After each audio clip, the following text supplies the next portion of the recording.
Bonjour Anne-Christine, merci Bonjour, d'être Laurent. là à 7h moins le quart ce matin, parce que l'un des sujets de préoccupation des Français pour cette rentrée, c'est bien sûr la mobilité, mais surtout comment rouler plus vert et moins cher. Alors, on revient à la pompe, c'est le cas de le dire, dans les stations-service, pointe à nouveau le bout de son nez, le super-éthanol. Oui, on en a beaucoup parlé en Ouais. 2007 avec Thierry Breton, je ne sais pas si vous vous souvenez, Bien sûr. où on en parlait beaucoup, on pensait que ça allait décoller.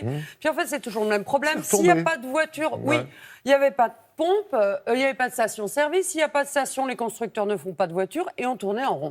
Pas Voilà. de voiture, pas de pompe, donc ça ne marche pas. Et la couronne d'entraînement passée obligatoirement par les constructeurs qui n'ont pas suivi ce mouvement. Non, peu. Ils sont juste contentés, comme au début de l'électrique, de regarder ce qui se passait. Exactement, et puis après, ils avaient d'autres préoccupations qui étaient l'électrique. Contrairement à certains pays où au Brésil, il y a beaucoup de modèles Et depuis qu'on dit très longtemps. flex fuel. Exactement, Depuis les parce années qu'il y a 80. la canne à sucre. Eh oui, On fait bien de sûr. l'éthanol avec de la canne à sucre. Alors, pour rouler au superéthanol, qu'on appelle aussi E85, il y a deux solutions. Soit vous achetez une voiture flex fuel. C'est une voiture d'origine capable de rouler avec le 85 ou avec de l'essence, l'un ou l'autre. Bon, en général, vous faites plutôt le plein avec le 85, puisque c'est le carburant le moins cher. Et le plus Mais répandu, peut-être aussi. Non. le 85, non. Non. Mais vous allez voir, il y a de plus en plus de stations. Et il y a une deuxième solution. Vous avez une voiture essence et vous pouvez équiper votre voiture d'un boîtier. Alors évidemment, pas n'importe quel boîtier, un boîtier qui est homologué par l'État.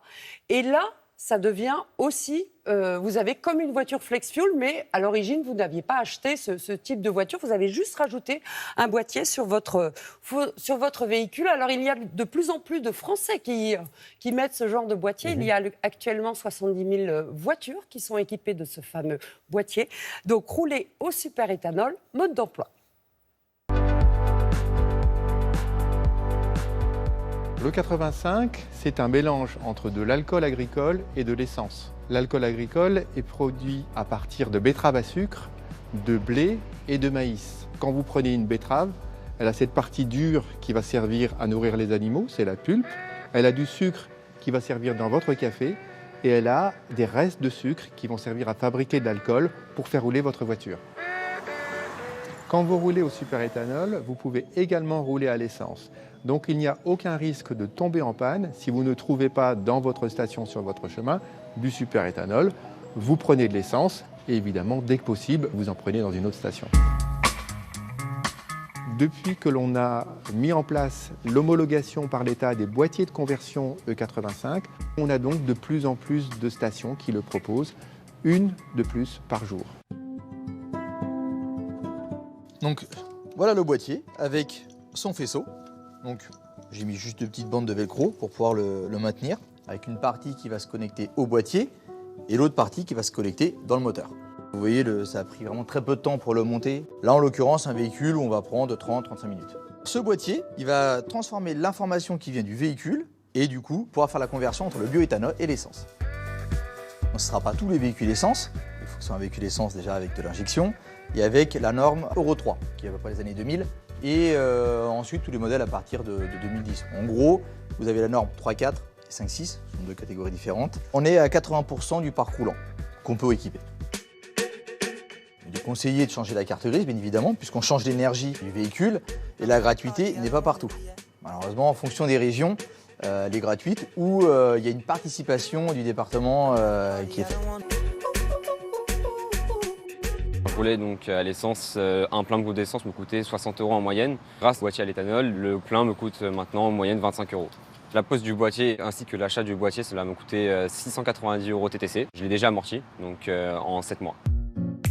Quand on roule au superéthanol E85, c'est 2 fois moins d'émissions de gaz à effet de serre.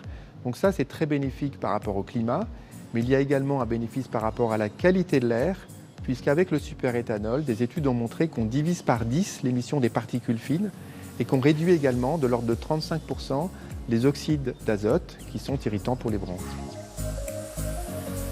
Alors, perso, quand j'entends ça, je me dis, c'est mieux. Je n'y vois que Mais des c'est avantages, mieux, parce oui. qu'on roule plus propre. Exactement. Sauf que là, l'installation, ça coûte cher, non? Alors, l'installation, c'est entre 700 et 1600 €. Ah ouais, Alors, quand même. l'amortissement se fait en fonction du nombre de kilomètres que vous effectuez. On voit bien que ce carburant est plus écologique. Alors, du coup, il est moins taxé. C'est pour ça qu'il est 2 fois moins cher à la pompe. Par exemple, si vous faites un Paris-Marseille, qui fait un peu moins de 800 km, vous allez faire une économie de 37 €. Donc 40% sur le budget carburant. Et ça, on répète à chaque fois qu'on roule. Donc ça, c'est bien. Les stations, alors on a dit, le problème, ça pouvait être les stations. À l'heure actuelle, il y en a un peu moins de 1500. Ça fait 1 sur 7. Ouais, mais pas il énorme. s'en ouvre plus d'une par jour. Et l'autre avantage, pas de station pour faire le plein en E85, avec de l'E85, eh bien vous mettez de l'essence. Ça vous coûtera certes plus cher, mais vous ne serez pas bloqué comme vous pouvez l'être avec une voiture électrique. Information très complète. Merci beaucoup pour ces précisions.